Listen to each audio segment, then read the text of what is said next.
The Dorkening and all affiliated shows are not intended for anyone under the age of 18.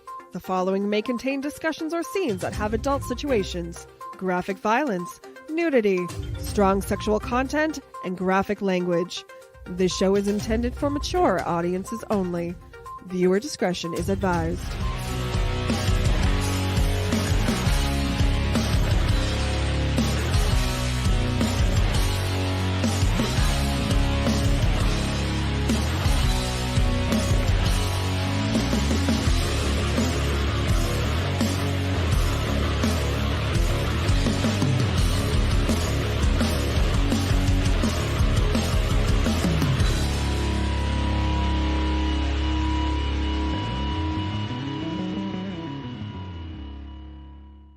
Rise and shine, my sinners. When Father Evil starts his day, he gets a little deadly.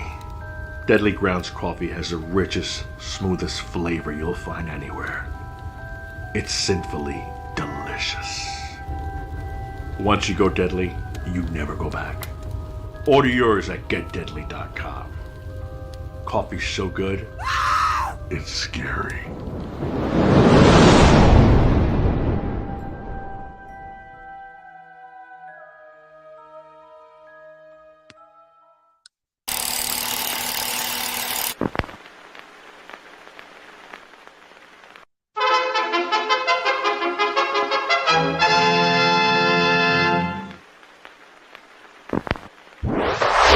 Persons under 18 will not be admitted.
What the fuck are we gonna do now? Get high?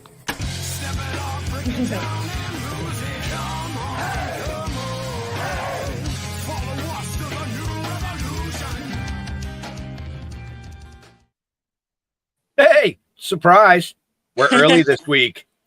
Yeah, I mean, I'm super excited about tonight's show, and because I'm super excited, we are actually 2 hours early this week to fit this in for this amazing guest. But we don't have a lot of time with her, so I'm going to just kick over to our super, super special co-host tonight, Mr. Jeffrey Mark. How are you? Me. I am sparkly. How are you guys doing? Wonderful. Thank you so much for taking time out of your day to assist us with this interview this evening. I enjoy being a guest on your show so much. I just grabbed at the opportunity. Love it. Love it.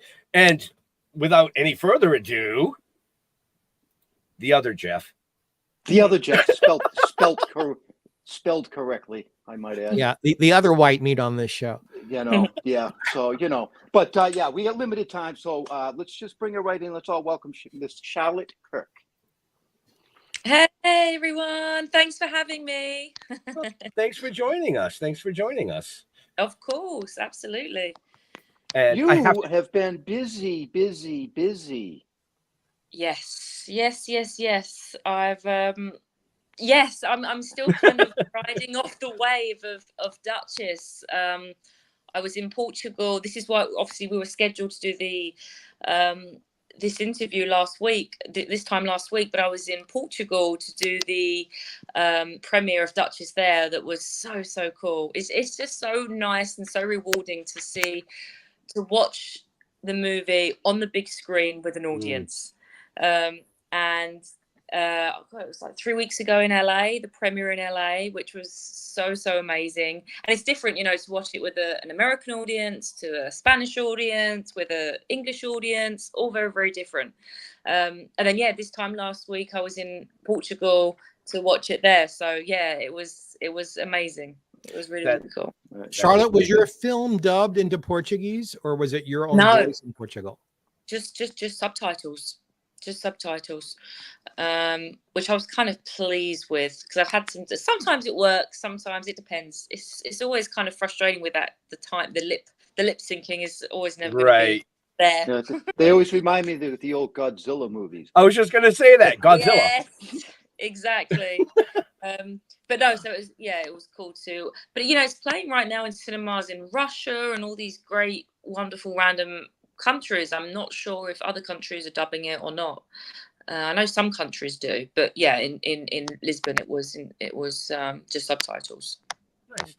So we are here to talk about the movie Duchess. So give our viewers and listeners later just a little taste of what it's about, and if you want, I can bring us in and show the trailer if you'd like.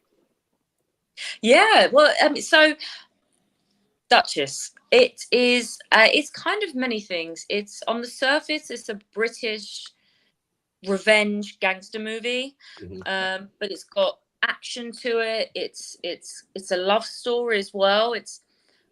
I co-wrote it with the director Neil Marshall. We'd done 2 movies previously to this, very, very different. The previous movies, one was a horror, The Reckoning, and one was a sci-fi. Reckoning, yes. Thriller. Yeah, and we're sitting there one day and we were like, what do we want to do next?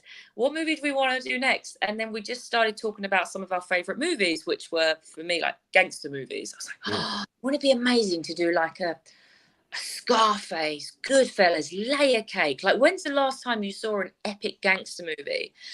And then Neil was like, well, what about a female gangster movie? I haven't seen that before. And that's kind of how Duchess was conceived. We wrote it in 2018. We shot it in 2022. And now it's finally released. So it was quite a long journey.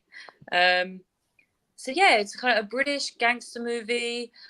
Amazing, super happy with the cast. We got Philip Winchester, who's awesome. Sean Pertwee, who's been in a couple of our other films as well. Cole Meany, Stephanie Beecham, just amazing. Yeah. So would you like to? Yeah, go ahead, Ben. Run the trailer. Would you like us to play the trailer? Sure. Yeah, absolutely. All right, folks. Here you go. First taste of Duchess. Come here.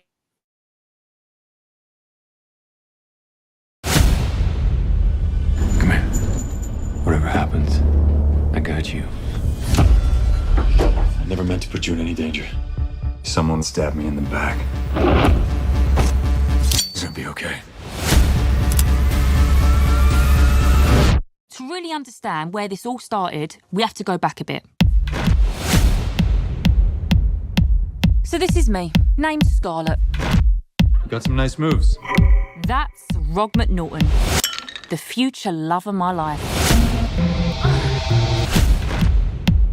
Welcome to your new home. You must be Scarlett. Scarlett. Welcome. Tell me who you really are. I deal in diamonds.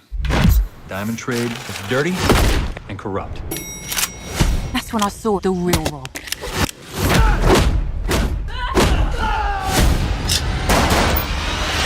The man who killed for me. I'm gonna kill all the men that betray me. They will eat you alive. Do your worst. It's not enough to be as good as a man. You have to be twice as ruthless. And 10 times a bitch. Oi.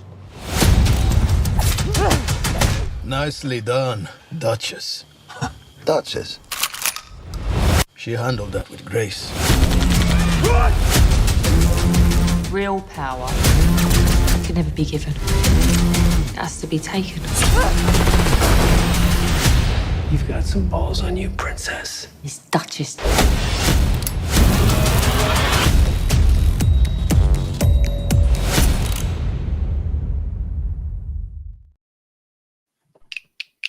Impressive.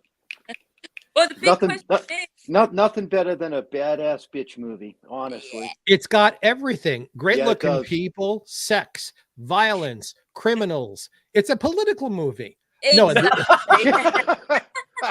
No, Charlotte, it looks wonderful. I can't wait to see it. Oh, Right? thank you. Yeah, no, it's super. I'm super proud. Yeah, and it was fun. It was a fun one making it as well. Now, is that out for the public yet? Yeah, absolutely. Amazon, iTunes, Apple. Yeah, you can watch all of the above. And in Go ahead. I'm sorry. I didn't mean to cut you off. absolutely. In some countries, it's in cinemas now, but in the US, it's on all the usual suspects. So for all our viewers and listeners, make sure you check the show notes up above or down below, depending on where you're watching or listening to us, because all those links are in there. Charlotte, may I talk for a second about The Juice? Because I'm excited about that film too. Yes, Because absolutely. I knew those people. So playing a real life person who has such a drama thing happen to them, how did you inhabit playing Nicole? It was a very, very, very tough, probably one of my toughest roles yet. Having that responsibility of playing such an iconic person and a victim, and and that fine line of not mimicking her and playing her as truthfully as possible, and this topic alone is very controversial,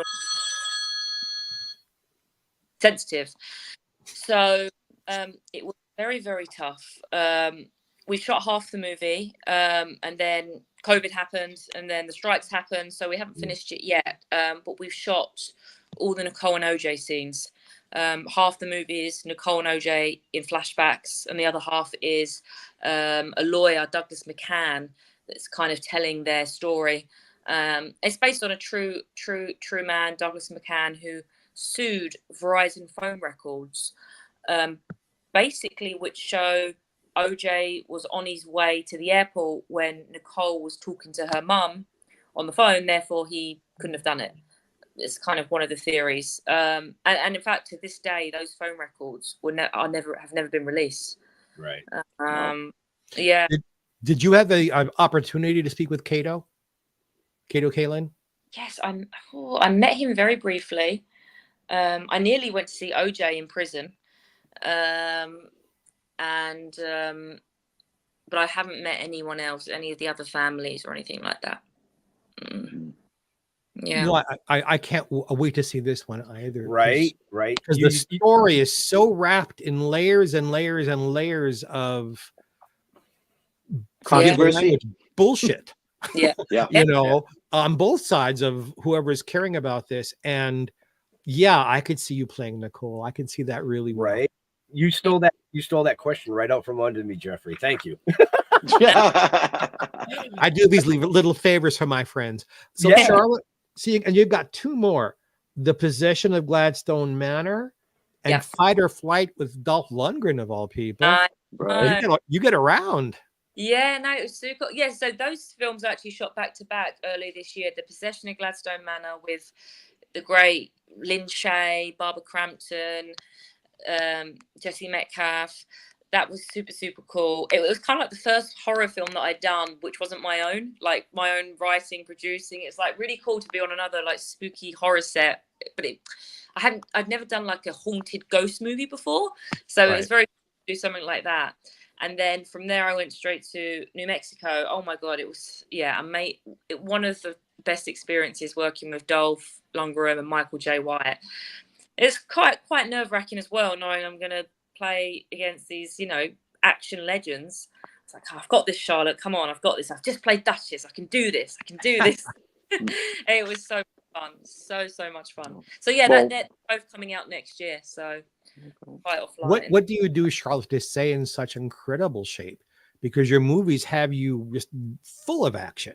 You're a gorgeous female, but you have to work at it, I'm assuming. Yeah, absolutely. I mean, every role's different. I mean, Duchess was one of my challenging roles in this physically in terms of boxing. I'd never boxed before in my life, and that was really important for that character. So a few weeks before, I was with the stunties and learning, like a dance. Really, you choreograph it, you learn it like a dance, and just keep going over it, muscle memory. That was very, very challenging. But yeah, just hopefully hoping and praying you've got a great team and director and choreography, and I work out, I try and stay in shape, do a lot of cardio, but it's all in the as you know, the magic of filmmaking. Right.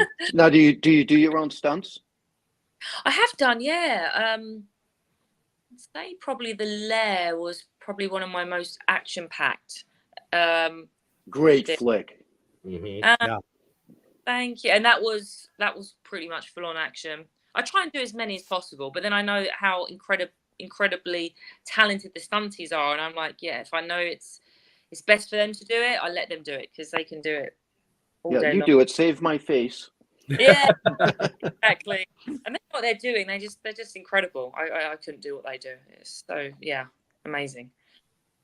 Well, Charlotte, for next time you have a premiere in Los Angeles, please let me know. I would love to come and support you. Yes, that would have been amazing. Yeah, it was like 3 weeks ago now. Right. And it was watching it with an audience. Again, it was very, very, very cool. It's kind of one of the most rewarding parts, to hear it, see it with an audience, hear the reactions, how they're responding to it. Well, we have you covered on both sides of the U.S. So if you're in L.A., Jeffrey can come support you. But if you're in the Boston area, Jeff and I could do the same. Amazing. Yeah, never been to Boston. You should. It's a wonderful town. It really is. Yeah, I avoid it as much as possible. Well, I live out in Palm Springs, so after you're done all this work, come out here and have some R&R. Yes. Oh, I love Palm Springs. Nice. Yeah. So you've worked with Neil now, like you said, on 2 films? 3, isn't it? 4 films. Oh, 4. I'm sorry. 2 that we were talking about. Yeah. But you also worked on The Reckoning with him, which won a ton of awards. Yes, The Reckoning was our first film that we co-wrote, produced, and kind of did everything on. He directed, I acted in it. And that was a tough film, it's a horror, but almost plays like a drama as well. Based in England, 1665, during the Great Plague, a woman being falsely accused of witchery. So that was kind of our first one we did. Then that came out in 2020 during COVID. So it was we opened was it Fantasia? But it was a shame because we couldn't do a lot of the festivals. It was at the sort of time. But that film was very special to me. It's my first kind of production. Neil's a great director, from what I understand. I've never personally talked to him, but a lot of stuff that he's directed and been part of, I've watched. Oh, fantastic. Incredible. After this, we did another film, very, very different, an erotic thriller that's coming out next year called Compulsion. Yep. Different, kind of like a giallo vibe to it. It's very much inspired by the old, classic Italian giallo movies. So, Well, that sounds fun. As a young woman in show business, I mean, you're writing, you're co-producing, you're starring. Do you get any pushback that who do you think you are kind of stuff? Because there are a lot of people who are afraid to plug into their creativity and their talent and do all of it. And you're doing all of it, and you're doing it splendidly. But has anyone given you any nonsense about it? There's a lot of noise and there's a lot of nonsense in our business. I try not to listen to it. Good for you. Naysayers. There's a lot of people that just put you down, and my main thing is acting, and that's what I love. I produce, and kind of out of necessity, because I think in this day and age, if you want to do it yourself, because it's just so, it's a tough industry. And then with all the naysayers and the people that try and pick it apart, I just kind of, in a way, I just use that to fuel my fire inside of me, and to keep going and try and get better and make better movies and not listen to them, really. Good for you. Good answer. The only way. Right. Yeah. So the future female action star. I see you growing quickly. Yeah. Thank you. Quickly. Well, yeah, I mean, Duchess was, as I said, like I've done action before in The Lair, and Duchess was pretty action heavy. But then obviously diving into a film with Dolph and Michael, which was full on action from start to finish as well. I played. It's really fun as well. It's Dolph. Dolph is kind of the #1 hitman, and I'm his mark. And we end up falling in love, and he doesn't end up killing me, so we have to go on the run. So then we get another hitman on the run trying to kill us both. So it's just a lot of fun, and I was like, oh my God, how can I do this action stuff against these incredible, legends? But just trying. You're becoming a legend yourself. That's how you do it. You work with the best and you grow. Yep. Exactly. Working with the best, working with people that are, I have a vision for you, Charlotte. I have a vision for you. The Dark Wonder Woman, the destruction of Paradise Island. I could see you writing and producing and starring in that. Wow. That would be pretty epic. Wouldn't it? Yeah. Because you got the beauty, the brains, and the physicality, and you're a marvelous, marvelous actress. Oh, Agreed. Thank you so Agreed. Thank you. Agreed. Thank you. To be honest, like I love action, but also it's like people go, oh, like, what genre do you like? I kind of love it all. It's not really about the genre, it's about the story and the script. Of course. It Right. doesn't matter if it's drama or comedy and action, whatever it is, but if I had to choose, I would say action. It's just it's incredible. Yeah, but you've been in this style of industry since the age of 9, when you started in theater, performing Greek tragedies. Yeah, I mean, like, wow. Yeah. And the thing is, that was in the UK, but I think that whatever it is, because a lot of people say, was it different, theatre and film? And of course, there is lots of technically different aspects to it. Right. But I think overall, if it's Greek mythology, if it's Shakespeare, if it's whatever it is, just making sure that you stick to the script and you're as truthful as possible, and you put as much dedication and time and effort and energy into the role and the film as possible. Right. I think the biggest difference between theater and film is theater is a live audience. Yeah. If you screw up, they know. Yeah. Film, if you screw up, it's on the editing floor. Right. Exactly. It's also a different set of muscles as an actor. It's that's why I played approach a it tree. completely differently. That's why you played a tree. I played a tree in my first theater performance. Charlotte, I'm celebrating this year my 50th year in show business, because I also started as a child. And I can just foresee someday you're going to be on a program helping young people, because you've had this amazing 50-year career in the business, because you've got all the goods, young lady. Oh, yeah. Oh, thank you so much. Well, I feel like with this industry, as you know, you've just got to live and breathe it. If you're not living this and doing it for just the passion and the love, you're in the wrong business, because it's tough enough as it is. You've got to absolutely need it, it, not want anything else. Right. I agree. Without that need, it won't work. It won't work. So again, on you, that you have this burning ambition with the talent, and you recognize the talent in yourself, and you were courageous enough as a child to say, I can do this. Get out of my way. Yay. Yeah. So, I know we're next. I know we're Next. coming up on time. Yeah, Charlotte only had a little bit of time for us tonight. But real quick, you've been in a lot of different roles in a lot of different movies. Other than Duchess, what was one of your favorites? Like Vice or Ocean's 8? I mean, you've been in a lot of really great movies. I didn't say it had to be your favorite. I said one of. Filming or the outcome? Filming. The outcome. Filming. Yeah, he wants to go filming. Go ahead. Filming would be Fight or Flight with Dolph and Michael J. White. Yeah. Okay. It was just, it was fun. It was stress-free. Maybe because it wasn't my production, that helps when you're not the producer and you're not worried about the time and the money and the this and the that, and you're just, it's nice just to act and be an actor. And so that would probably be the most fun I've had filming. But then The Lair was great as well. It was a real ensemble piece, and the great act, you know, just like, yeah, every film, it's tough, you know, everyone's your baby, and you have good days and bad days. They all have a little something, you know, the worst day of your life and the best day of your life. Oh my God, I'm making the worst movie possible. Oh, this is going to be the best movie. It just changes from day to day.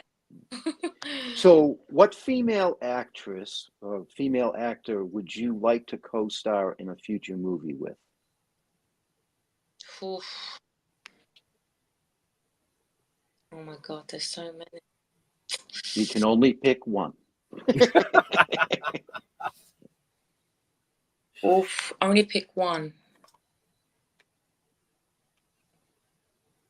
I mean, Tom Cruise would be pretty iconic. Yeah, he's a man though. Well, female. Discussion for another day. And female. Oh, sorry. Sorry. No, that's okay. That's double trouble kind of a thing. You know what I mean? I think Nicole Kidman. Okay. Nice. I could see you guys playing sisters in something. Right? Yeah. I think she's incredible. And oh my God, she looks incredible as well. And the way she's like, you know, in shape, and she still does her action and all that. It's incredible. Yeah, I really admire her. Big Trouble in the Red Light District. No, you just raise your prices, Charlotte. Don't worry about it. Oh my God. Exactly. Okay, on that note, we promised Charlotte we would only keep her for about 20 minutes. It's been a little longer than that. So, my Jeff, last question. Yeah. Do you like cats or dogs? Dogs all day long. Dogs. Okay. In fact, Molly, my dog, King Charles Spaniel, at the end of The Reckoning, we have a special thanks to Molly, and one of the characters, Molly Pryor, named after Molly. And Molly has a little cameo in Duchess. You'll see the little cute dog at the bus stop is Molly. Oh, cool. So make sure you check out Duchess, folks. It's in the show notes up above or down below. Mr. Jeffrey Mark, a last question for our amazing guest before we let her go. Our amazing guest has an amazing accent. Where in London were you raised? Just outside of London, suburbs, southeast. So Kent. Yes, I know where that is. Okay. Yes. Yeah, because your accent, I could listen to you talk all day long. It's just right. Well, I could keep her on the show all day long, but we do have to let her go because she is in London, and it's probably what, like 11 o'clock there. Yeah, no, it's all good. 10:30. That's okay. Oh, that ain't bad. No, it's not bad. That's not bad at all. I would have been in my PJs and sleeping by now. Yep, you would have been. Well, that's the great thing with video. I'm in my bottom half is PJs. And I have a wonderful joke, and I won't say it out of deference to your respect, Charlotte. Yeah, I was thinking the same thing. I'm just gonna leave it there. You've intimidated 3 men. That's good work. I opened a can of worms there. Sorry about that. That's okay. Gotta use a can of worms too, huh? Yep. So before we let you go, Charlotte, where do you like interacting with your fans on the social medias? Instagram is great. Charlotte Kirk official is probably the best one. Yeah. Okay, great. Very Excellent. good. So stick around, folks, because even though Charlotte's going to be leaving, we still have the amazing Mr. Jeffrey Mark in the house, and we're going to chat a little bit, just in case you missed his interview a few weeks back. But we want to thank you so much, Charlotte, for taking time out of your day, or evening, I should say. Of course. Staying awake long enough to come hang out with us. Yes, no, thank you so much. And definitely, folks, check out Duchess. And all the other cool shit she's been. Yeah, I mean, I can't wait for some of these other ones. I can't wait for some of these other ones to come out. I'm kind of excited, So yeah. You're easily excitable. I know. I was saving that from my book. Charlotte, you're amazing. A pleasure to meet you, and I hope to see a whole lot more of you. Thank you. Have a lovely day. You too. Thank you very much. Bye. Bye. So. Okay, then. Yeah. I mean, we could have gotten into so much with her. Well, the funny thing is like, because you give me, the guest list of upcoming things so I can do the imaging and stuff. And yeah, when I'm doing that, I really don't pay too much attention because I just do the imaging, right. And, my mind is like a rusty trap. It doesn't work sometimes. And I don't recognize a lot of names of these people.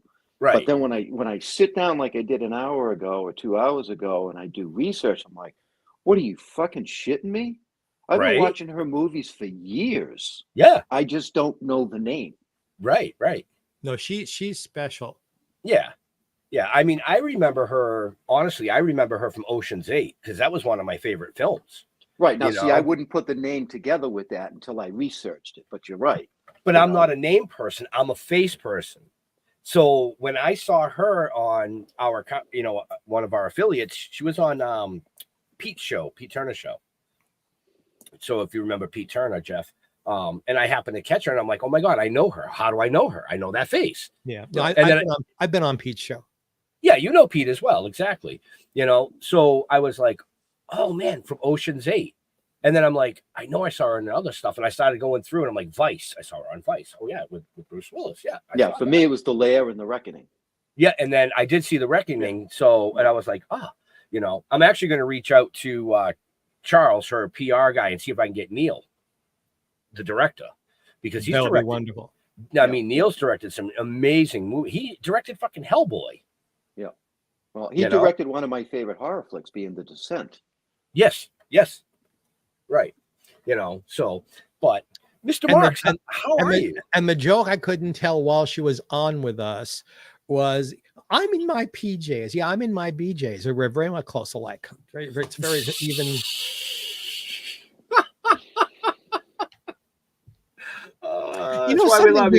Something we did not talk about last time, and I think I'm open to, completely open to this.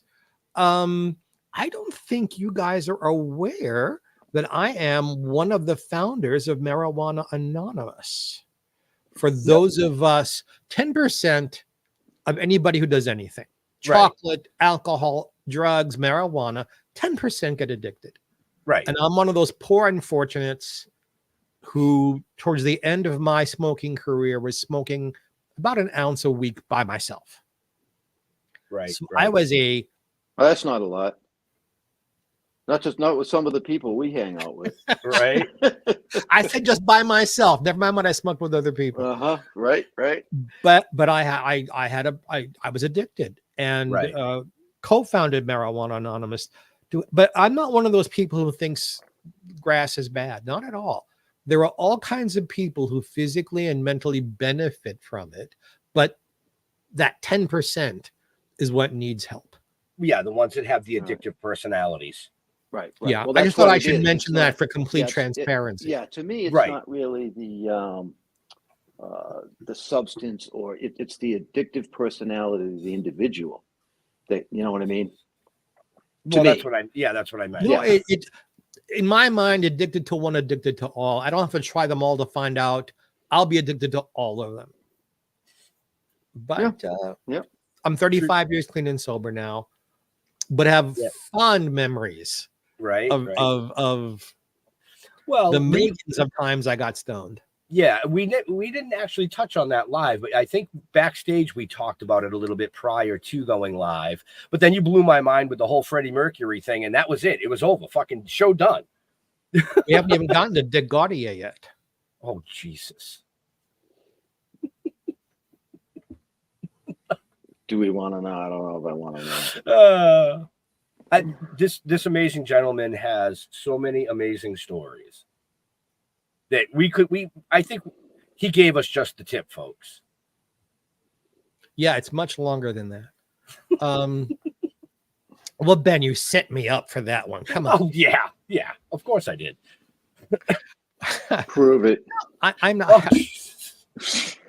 Privately, Jeff, anytime. And you'll be smiling just like that. Eyes wide open. Hey, what happens in the dark stays in the dark. Oh, I like it in the light. It's much more fun that way. I'm in show business 50 years. Obviously, at whatever celebrity level I'm at, I've known everybody. Right. And sometimes you meet people and you click for whatever reasons. It's just that most of the people I clicked with who are celebrities were closet bisexuals. So, Freddie didn't come out till after he died. Right. Dick, I really struggled. By the way, ta-da, this is the first time I'm talking about it publicly. Dick was a part of my life and magnificently beautiful human being, very intelligent, very creative, and a horn dog. And he had such incredible swagger that it took one line and you were hooked. It's like you wouldn't even think, he's got a what? Right. When he married his last wife, who was a psychologist, we stopped playing around out of respect to her. Because I put my foot in my mouth when I met her, and he introduced me to her at an industry event. And I said, wow, you're almost pretty as he is.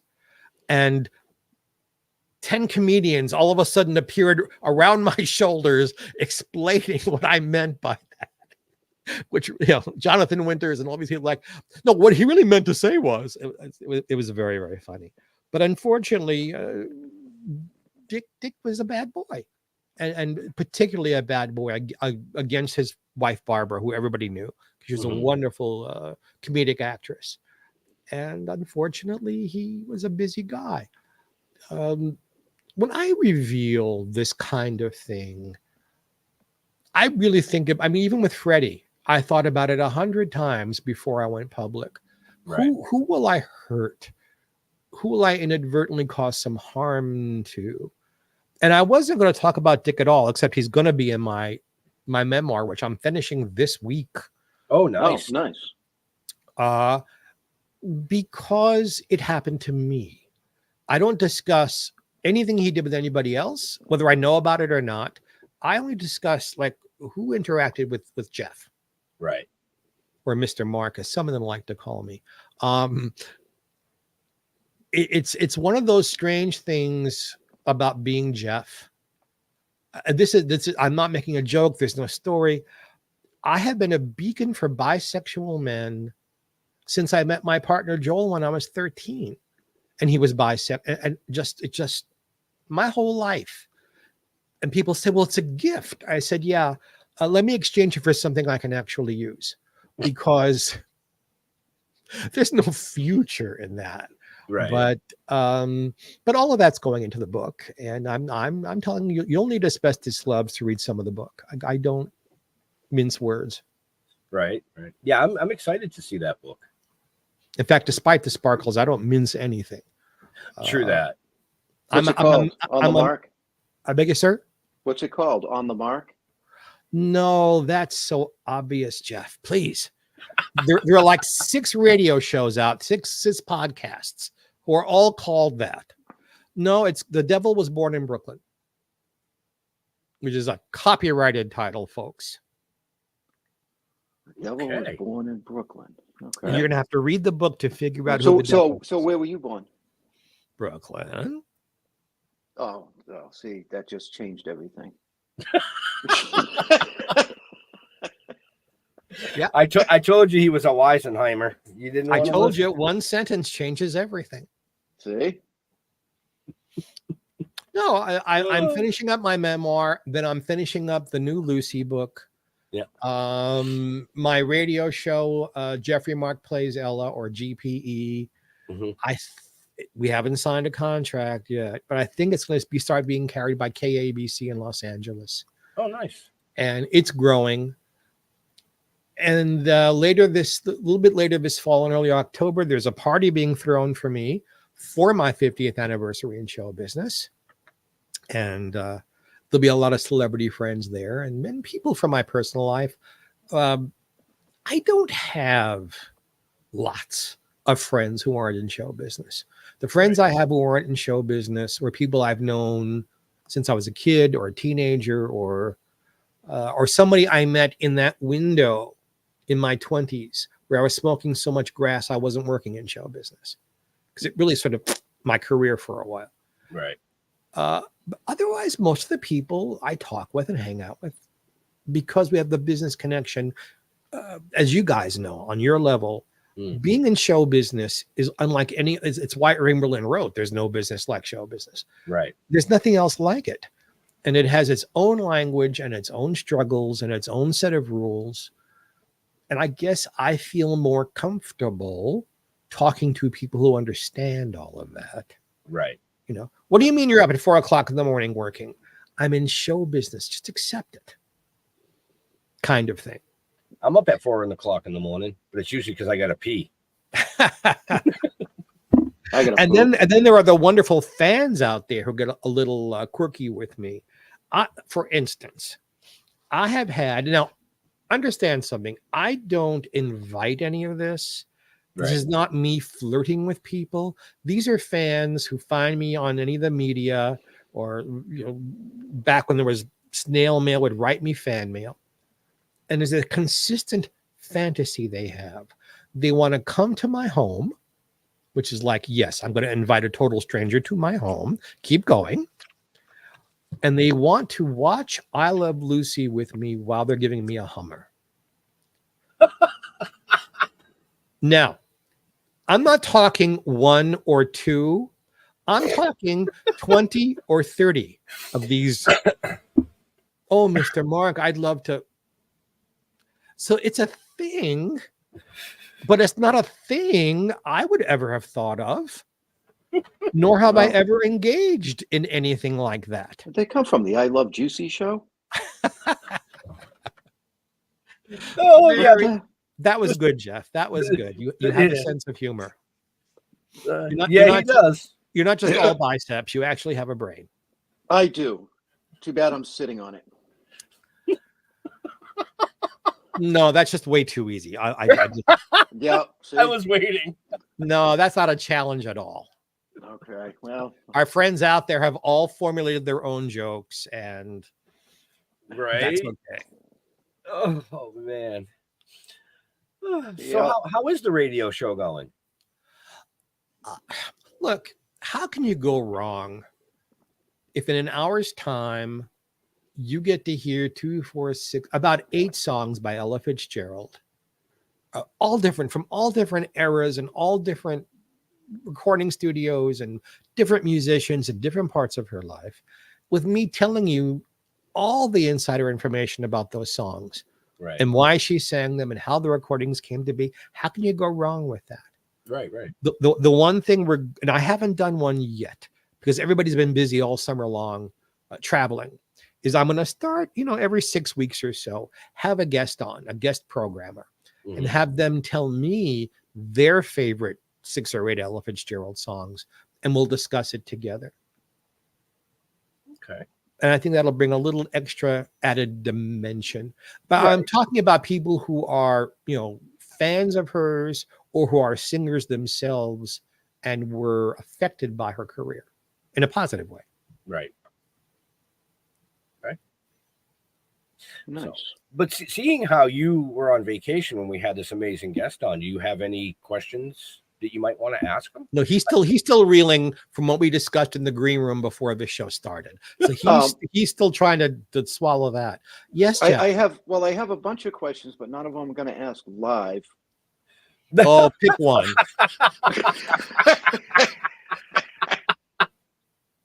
Oh shit! You know, because I think that's just wrong. You're reminding me of a Milton Berle story. So that Milton too. told me, and I may have told this on the show last time. The Friars Club of Beverly Hills, may it rest in peace, was a wonderful place, and I was a member, and I enjoyed every minute there. And it had a steam room and a sauna and a gym for its members. And Milton was coming out of the steam room, wrapped in a towel, and some guy comes up to him and says, "Hey, Burl, I hear you got a big one. $100. Mine is bigger than yours." Now, Milton wasn't shy about the fact that he was well endowed. But if you were only a guest there, he didn't want to, leave me alone. You're a guest. And he said that, "Look, sir, this is inappropriate. I don't know you, and I know everybody who belongs here. So you're a guest of someone. Find your host. Please enjoy our facilities, but this is inappropriate." Well, I guess this guy was really dense. "Come on, Burl, $100. You know, put up or show up. Put up." Milton's best friend, Buddy Arnold, was standing next to them. And Buddy turned to Milton and said, "Oh, Milton, just pull out enough to win." They're thinking about it.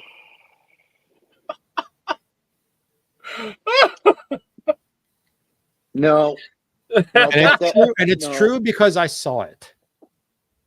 Yeah. Milton actually took me into the men's room and went, "Here it is." That was your rite of passage if he really liked you. Okay. Thud. And that was only soft because he was, in his late 80s at that point. I Jeff, told you I played a tree, you know what I mean? It was, so I had an acorn. You've been waiting to say that since you first talked about being a tree. That's a long ways to wait for that joke. Well, I had to catch up, Seriously, Jeff, is there anything you would like to ask me?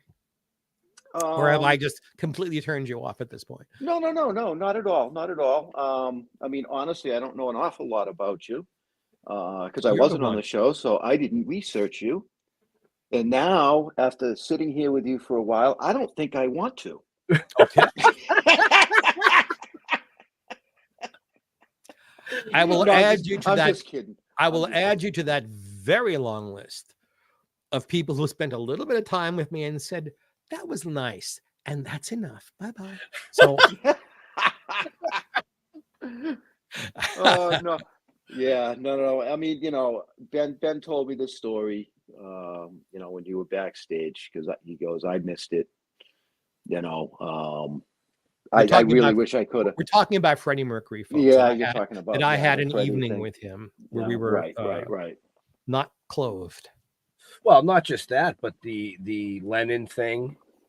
Right, the Lennon thing. Yep. That I was a witness to John Lennon's assassination. Yes. Right. Also true.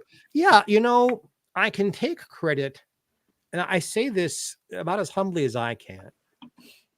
I was born with I'm very smart. God-given. Mm-hmm. I had nothing to do with it. I can't take a bow. I'm very talented. It's true. I can't take a bow. God-given. For most of my life, I've been very pleasant to look at. Again, God-given. I didn't do anything to. But what I've done with those things, and the things like meeting Freddie at the place where we met, or being right there when John was shot, or being right there when a bank was being robbed. That happened to me twice. It just seemed, it's like the bisexual thing. I just seem to attract very interesting things happen in my life. Sometimes they're tragedies. Sometimes it's getting to spend an evening with Mary Martin backstage in her dressing room on Broadway. They happened. I hope I did the best with them, and I assume they're gifts from God or the universe or whatever you believe in. So, I'm a happy camper. Okay. Yeah, I mean, it's as far as being very smart, as far as being, knowledgeable, I think that's the power of personal perception. And I think in a lot of ways, people can believe that and become it. You know what I mean? Because it opens the mind up. That's just how I see it. You know what I mean? If I want to read, for example, okay, do you believe in unicorns? Sure. Right? Because some things have to be believed to be seen. And if you live your life like that, then you're going to see an awful lot of stuff that you never would have seen before. Jeff, I can talk to animals. I can sometimes talk to dead people. These are not things that let me adjust. No. You got to leave your mind open is basically what I'm saying. If you live your life with an open mind, things can enter it. If you live your life with a closed mind, you're never going to experience anything. Most of what I've done as a person is why not? I taught myself to read and write at 2.5. Well, you can't tell. I'm very philosophical in a lot of ways. So I'm glad. I find people of all kinds who are philosophical and have open minds to be very attractive people, because then I can have real conversations with them. Man, you just stole my guy. Ben, you're my number one. He's left already. He just shut the camera off. You're my number one, but we can do a 3-way. It's okay. There's your 3-way. Yeah, no. But even I asked my wife for a 3-way for years and years and years and years. Finally, I got it. She bought me a light bulb. Thank you, Bennett Cerf. You have no idea who Bennett Cerf is, do you, Jeff? No. He was the publisher of Random House Books, and he lived to tell puns. In fact, he wrote like volumes of books. One was called Punmanship. So he loved that kind of humor. Yeah, he liked that. He liked that basic, not very smart thing that you have that he used to grade. I'm sorry. I like you too much. I couldn't even finish that sentence. I didn't believe it because you're obviously a great guy. I have a tube here. No flirtation till the show is over.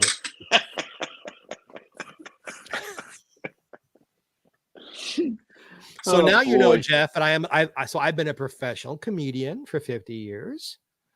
And a Broadway and off-Broadway and summer stock actor and singer in shows, and a jazz singer in nightclubs, and a best-selling author and a radio show host several times. I've been hosting radio shows now for almost 30 years. Wait, you're a singer? I thought you were a Hummer. I can do both. But some people prefer the singing and some prefer the humming. It just depends on who you are in life. And where you are and what you're doing. Okay. Yep. Gotcha. Oh my God. And whether the camera is on or not. Okay. I'm not touching any of this. I've had so many people tell me that I wish I had $1 for every time I heard that line. I'm not touching any of this. Yeah. Bye. I love making people laugh. Look, life is hard. It's hard for everybody. If I can sing a song and soothe the soul, or if I can scat through 10 minutes of music and get people all excited, if I can't, and I'm being serious, if I can tell a joke that makes somebody laugh and maybe that changed their bad day into a better one, Yeah, exactly. I have to feel I was given all this stuff I had to use and to use to help other people. But you know, you're not afraid to say something because it's going to come out wrong or it's going to be taken the wrong way, because all you're trying to do is help or be fun. You know, Jeff, I've had so many things that I didn't mean to be funny, taken the wrong way and twisted by other people. Mm-hmm. Oh yeah, absolutely. And my grandfather used to have a saying, up here, I'm the boss of it. Out here, everybody else is the boss of it. So he held back in public, not in the family, but in public. I've given up holding back. I say what I say. I mean what I mean. If people want to purposely twist it, that's on them. Right. Yeah, I'm not going to enjoy my life less or make you guys less happy because I'm afraid. I'm not afraid. So I do have a question for you. You like turtles? Yeah. Why not? Okay. Why not? You know, right? I haven't met the animal I don't like. I love animals. I think they're incredible creatures and usually a lot nicer than most human beings. Okay, I'll reach out when I have a turtle. Okay, please do. Nope. Wow. You know, and either some people got that. I think the majority just like went zip. Right. No, I think you're actually having more people watching. Because now there's like, what the fuck is this redhead going to say? He's not. He's going to sip his tea. Coffee. Let him out of his shell. Let him out of his coffee, baby. Coffee. I love coffee. It's the only vice I have left, really, is coffee. I don't count sex as a vice. It's a natural human function. Right. But as far as the bad things, I don't eat red meat anymore. I'm pretty much completely off of sugar, and I'm just so coffee. Coffee is my vice. Coffee and watching good-looking men flex their biceps.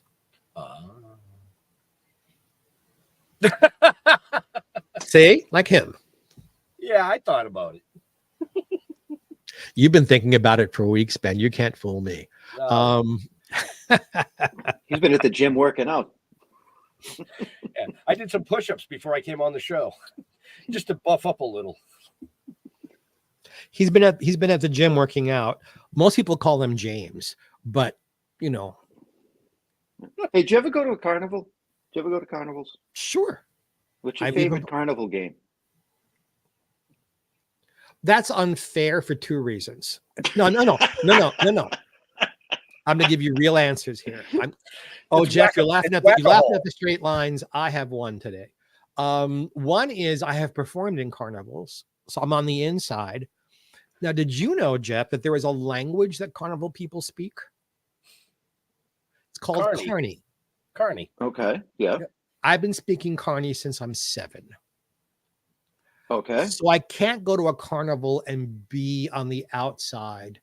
The minute I get to a carnival, I'm on the inside because wherever I'm going, I talk in Carney so that they know I'm not a mark. They'll leave me alone.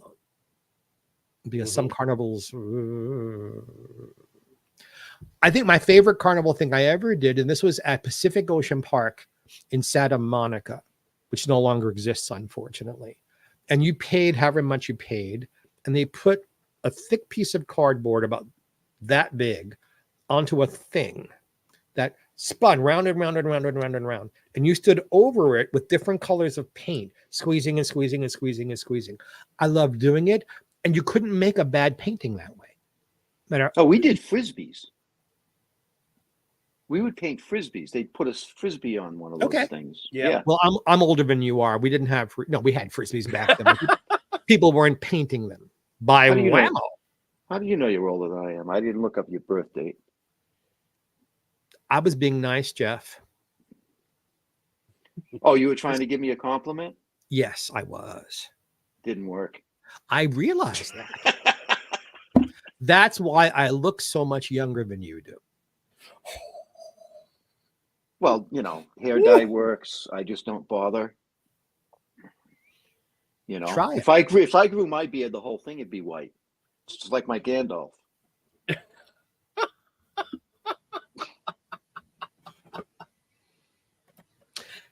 Jeff, do you understand the concept of harassing a professional comedian? What happens to you when you do that? Oh, he does. Trust me. Yeah.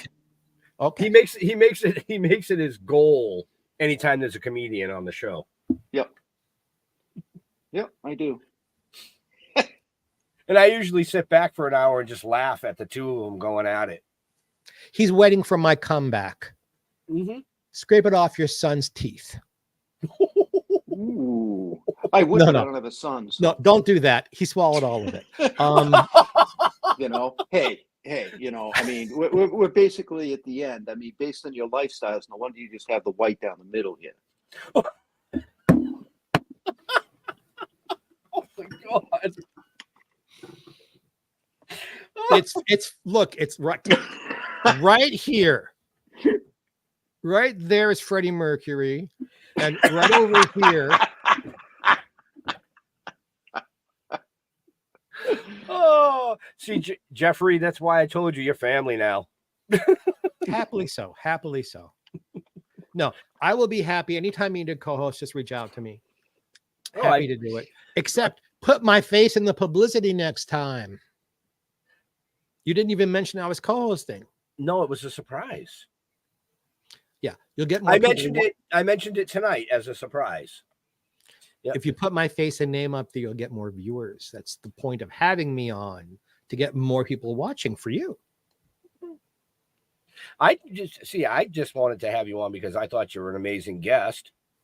I hope you still feel that way. I do. You know? Well, yeah, and it gave me the opportunity to meet you. You know, yeah, and okay, serious. Yeah, I like you both. You're good at what you do. You're good interviewers. You know how to make your hour interesting and a pleasure for the guests. And yeah, you know, and like I said, we've built a rapport. You know, I call you family, and likewise, you know, if there's shows coming that you know, we can get you on as a co-host. See, tonight you were a special co-host. Okay. After the first reappearance as a co-host, now you become another co-host. Where does that mean I get paid too? Well, if we got paid, I know. You know, we get paid in peanuts. So many people ask me because you know I'm on the air a lot. Right. Since the end of May, I've done 60 probably podcasts and radio shows and stuff. And wow, you must be making so much money for being a guest. I said, I don't even get a free cup of coffee out of it. I'm doing it because it's part of my career. Right. And I'm a Hamasaurus and I like to entertain people. Right. Makes me happy. We're the same way, you know, because people go, wow, you're in your 5th season. Look at these guests that you've had. You guys must be killing it with sponsorships. I'm like, we don't have a single sponsor, not one. And so many of your guests are my friends, which makes it even nicer. Right. You know, I said, you know, we do this. It started off because we did it, like I said, for a friend, Philo Barnhart, because we loved Philo. And it just, it continued to grow. And it has continued to grow and grow and grow and grow. We do it because it's fun. Because we enjoy talking to people such as yourself, such as our guest tonight, Charlotte. You know, yeah, and go see her movies, folks. Please. Yes. Make sure you check the show notes up above or down below, folks. But you would not be here 5 seasons in if you weren't good at what you do. Appreciate that. You know, and the funny thing there is, you know, like I said, you always got to keep your mind open, right? Things will just come. As don't say anything to that. No. You know, because I don't know if Ben told you, but at the very beginning, I didn't even want to do this. This particular episode or the show? The show itself. Yeah, he wanted. No. The show yeah, itself. He wanted nothing to do with back at the beginning. Live shows, live streams. Yeah. I wanted nothing to do with it, and then we did a couple, and I'm like, all right. But because I didn't want to do it, I went out of my way to try to be the bad guy. So I would try and find something to call the guest out, or something that they wouldn't expect. You know what I mean? Yeah, so I think I got the reputation on the show of being the, you know, kind of the dickhead in a lot of ways, which is fine by me. I make a lot of people laugh. That's all I know. Right. I do. I make a lot of fucking people laugh, and that's all I care about. Look, you're two interesting men. You know how to parse an English sentence properly. You read enough or have experienced enough that you know what's going on in the world. You both happen to be really good looking, which helps. Looks do help in show business. I have the face for radio. Not at all. No, both of you have the face to do television or a video podcast. You and I, all three of us, have seen people who host, and I'm not going to mention any names, right, who are terrible at what they do. And when that happens, I do what Milton Berle taught me to do. He said, Jeff, if that ever happens to you, just take over. Right. So I let them ask a question. I see how they respond to my answer. And if it's, you know, I'm going to catch a rabbit, if that's what I get out of them, that's the last thing they get to say on their own show, because get out of my way. Right. See, I just have a lot of fun trying to give people shit in a fun way and lighten things up. That's my job. I just try and lighten things up. And you're not offensive in doing it. You have found a way. Yeah, I found a way to make it light and funny, even though in a different setting, some of the things that come out of my mouth could be offensive. And even though when you're playing that part, you don't smile, you do it with a very straight face. That's not easy to do. To do that and not have people get angry at you. I'll make a joke sometime. Someone, are you angry with me? It's a joke. I'm a comedian. Lighten up. I'll tell you if I'm angry with you. I won't be passive aggressive. I'll tell you, motherfucker, I'm angry with you. Right. You know, I mean, the highlight of the 5 years we've been doing this is when Dee Wallace told me to fuck off. First of all, Dee is a friend who She's fantastic. She's fantastic at dinner. She's fantastic at a party. I've never seen Dee not be fantastic. And she's a fantastic mother because her daughter has written a couple of best-selling books. Yeah. Yep. And she could have, what do you mean you're going to become famous? You know, your father and I were the famous ones in the family. No, she lifts up her daughter, and her daughter's wonderful. I've appeared at things for her to support book signings and things. Dee is great. Dee is great. But you know, I try to mention his name every time I perform anywhere. Harlan Bowl is my publicist, as you well know, Ben. Love Harlan. Yep. Harlan wouldn't have a client who was a jerk. No. Or he may sign somebody, realize they were a jerk, and stop helping them. Yep. But if you got Harlan on your side, you're a pretty damn nice person. Yep. I'm blessed. Because he is. Yeah. I'm blessed to have become as friendly as I have with him. He has sent a lot of amazing people. Including me. Including you. Well, yeah, including you. Right. Exactly. Well, I know at the beginning, and every once in a while, it's that hesitation because of the name of the show. You know what I mean? And I think what's really helping is before people say, yeah, I'll do it, they go and they watch an episode or two or catch a couple of highlights of a few episodes. Mm-hmm. And they see how the show is run, and they just think this is just going to be fun. Right. You know, so. But on that note, I am going to sign off so that I can. Well, yeah, I'm going to close the show. Do my thing. I'll say what I was going to say for next time. No, go ahead. Fire away. No. Look, full screen. Fire away. Getting booked on a show called Still Toking. Okay. I don't mean this in any negative way. I don't have time to watch every show I'm booked on. If I did that, I'd do nothing but watch shows. Mm-hmm. And I just thought, well, one or two things are going to happen. They're going to be what you guys actually are. Or they're going to be stoned out of their minds, giggling and smoking and coughing. And I'll take over the show. And either way, I'll get what I need out of it. So I wasn't afraid to come on with you. I was either going to take over and watch you guys cough and spit and fall off your chairs, or I was going to interact with you and it was going to be fun. And it turned out twice now to be a whole lot of fun. So yay. Appreciate that. So, Jeffrey, where do you like interacting with your fans on the social medias? Oh, in the social medias. I was going to say my bedroom, but never mind. That never happens, folks. I don't have sex with my fans. I don't. You don't stream that shit live? They don't offer enough money for that, or I might. I am on Facebook, Jeffrey Mark. You see how it's spelled in the frame. Those of you who are watching on video, if you're listening on audio only, GeoffreyMark. On Facebook, it's Jeffrey Mark Showbiz on Instagram, at Jeffrey Mark on X. You turn on your electric toothbrush, you'll probably find me someplace. But those are the basic places.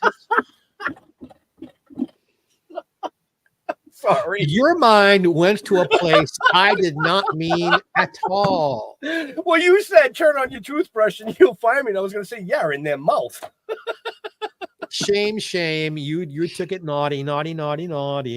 It's your fault. Of course it is. You know, I don't do this. Sorry. I don't do this for just anybody. I don't get naughty and nasty like this with just any folks. Oh, I know. I've seen some of your interviews. We bring the best out of you. I don't do that. I do this because I'm comfortable with you, and it's what your show is about. Right. See, to be a good guest on your show, I got to play the game. Otherwise, I'd be boring. True and that. I am never boring. So I'm going to answer the question that Jeffrey asked. Jeff asked Jeffrey, which was, what was his favorite Carney game? And that is Whack-A-Hole. Yeah. Whack-A-Mole. It's Whack-A-Mole. Whack-A-Hole. Yeah. No. No, it's Whack-A-Hole. No, I heard you. It's not a good joke. No. Ah, boo! The joke was having it left unsaid. Yeah, but I just had to finish it. Go ahead. No. Okay. If you would have said Whack-A-Pole, that would have been funny. Okay. Oh, see, that's all right. Go to. Was that? Were you setting me up for that when you asked that question? Was that a setup for a joke? No, who, me? Yeah. No. Yes, you, Jeff. Okay. No, it was a joke that was supposed to just float out there unanswered and let people just think about it. Mm-hmm. But it is curious to me because I am connected to carnivals, or I was when I was younger. That you bring that up. I think, yeah, good for you. See, you never know. You're You never intuitive. know. You're intuitive, Jeff. I am intuitive, right? You listen. Sorry, I was talking to myself. And on good days, you're intuitive, but well, sometimes when I tie my shoe, I fall over. Okay. There's days like that too. Anyway, go to stilltoking.com. Go to Toking with the Dead on Facebook. You can view a lot of our past episodes on Red Coral Universe. Just Google it, look it up. You'll find it. The links are also on our pages. As far as me, I spell my name with a J, like it's supposed to be. And, yeah. And if you look me up on Facebook, there's a whole bunch of me's out there. I don't know why. I guess I'm just a popular guy. I don't know. So, but good luck finding me. You want to reach out through the Token with the Dead page or through stilltoking.com. Thank you. And do it now. So, like Jeff said, it's stilltoking.com. You can find out everything you want to know about us. A week and a half from now, we will be in Monroeville, Pennsylvania for the Steel City Cannabis Convention. Check that out. That's the 14th and 15th. They also have a huge reptile show. Joining us at that show coming up from Florida is the amazing Tim McBride, the Saltwater Cowboy. You folks, if you don't know who he is, look him up. He's got a great story. He's a celebrity of sorts, I guess. Yes, he is. And apparently Infused Productions is going to be out there. Yes, as well. Infused Productions. I talked to Mike today. He is setting up coming down. So we look forward to hanging out with him. First and foremost, I want to thank Charlotte, who's not here with us right this minute, for coming out from the UK today and hanging out and talking about her upcoming film that's out now, Duchess.